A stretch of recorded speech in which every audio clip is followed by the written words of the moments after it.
Hi, my name is Jessica and I'm doing a research project on social psychology. Social psychology is a scientific study of how people's thoughts, emotions, actions, behaviors, and attitudes are influenced by the actual or imagined presence of others. Imagine meaning that even when we are not with other people, we are prone to being socially influenced. For example, when one is watching television or following social norms. Scientists in this field usually explain human behavior as a number of mental states in social situations. Kurt Lewin, a German-American psychologist, aka the founder of social psychology, made a formula that shows how social psychology works. This formula is that B, behavior, can be viewed as F, function, of a person in the environment, E. This is the formula. For the most part, social psychologists prefer laboratory-based, factual findings, and their theories are specific and are not widely based. Social psychology became more noted at the beginning of the 20th century, but during World War II, many social psychologists studied persuasion and propaganda for the U.S. military. By the 1970s, the field of social psychology became a heated debate over the topic of ethics in laboratory experimentation, if attitudes of people really predicted one's behavior, and if science was still at hand. It became more acceptable and mature by the 1980s and 90s, but nowadays specific ethical standards monitor research, making sure that morals are not violated. Modern perspectives have been developed in social psychology, but the most research and growth has been done in areas like attribution, an idea that looks at the processes of how people assess the causes of behavior in specific events.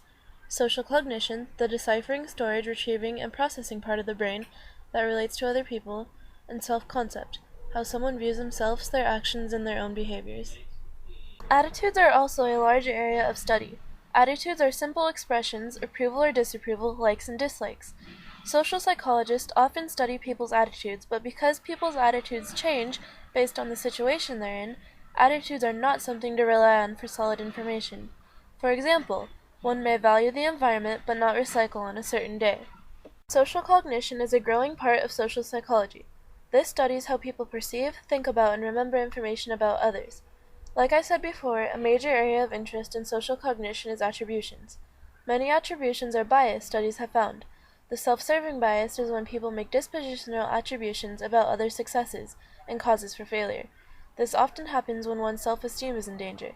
Other times, people blame victims for their own suffering and make attributions that are defensive in order to protect themselves from feelings of vulnerability. Mildly depressed individuals, researchers have found, often lack this bias and have a more realistic view of reality. Self-concept is a phrase referring to a group of beliefs that one has about him or herself. People form their own self-concept in different ways, like self-evaluation, other people's feedback, and comparing themselves socially.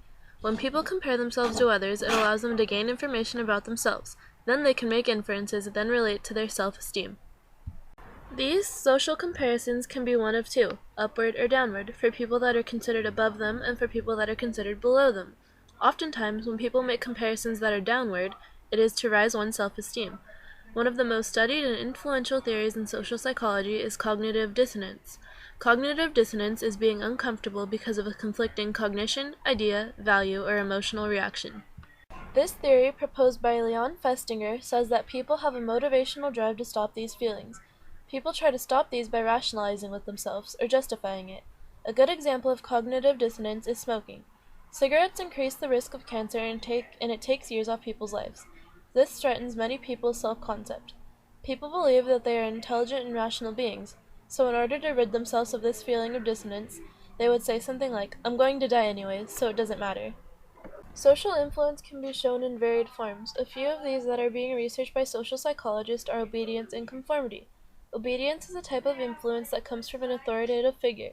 The Milgram experiment, as well as the Stanford prison experiment, are excellent examples of when people showed surprisingly obedient behavior toward an assumed legitimate authority figure. Conformity is when someone changes their beliefs or attitudes in order to fit in. Conformity is the most common form of influence in social psychology. One form of well-known conformity is known as peer pressure. This happens when someone is being convinced into doing something that they might not want to do, but they think is needed in order to keep a good relationship with people such as their friends. Then there is compliance. Compliance is when someone acts favorably towards someone else's request of them. Although compliance is not a change of behavior, it is a type of attitude change. People usually end up complying because of simple obedience or just because of social pressure. So now that I have told you about the general overview of social psychology, I want to tell you about some major experiments that have been done in this field. The Ash-Line conformity experiments performed by Solomon Asch were a series of experiments that tested how people conformed while working in small groups. A series of questions were asked about estimating the length of a set of lines. The answers were obvious as the test was designed to be easy. In these groups, all of the people, no more than 10 in each group, except for one, was told what answers to choose by the experimenter. The answers that they were told to choose were the wrong answers. When they went in to take the test, the one person out of the group that was not aware that the other people were told to choose certain answers was oblivious and was going to choose what he or she thought was right. When the person who was not told to choose certain answers saw that the people were choosing all the same wrong answers, a dilemma was brought up. Should he choose the obvious wrong answer and do what the rest of the group was doing, or should he choose what he knew was right and not go along with the rest of the group? In 75% of the tests that the experimenter conducted, the person who did not know conformed, meaning that he or she chose the obvious wrong answer. Although there are some flaws in the research, this shows relatively clearly how social influence affects people's behavior. Another famous experiment was Leon Festinger's study on cognitive dissonance. He showed this by posing a boring task to two groups of people. One of the groups was paid $1 to do the task, and the other group was paid $20. Afterwards, they were asked questions about it, but they were told to lie and say that they were enjoyable.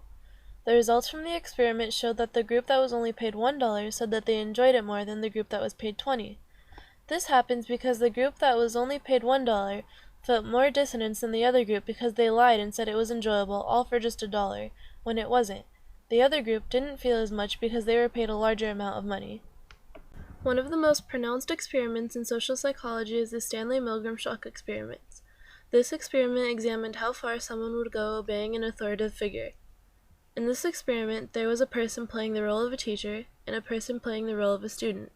The teacher was told by an authoritative figure to ask the student questions.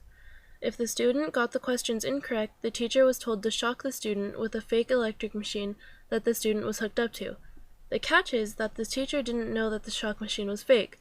They also didn't know that their student was an actor only pretending to be shocked.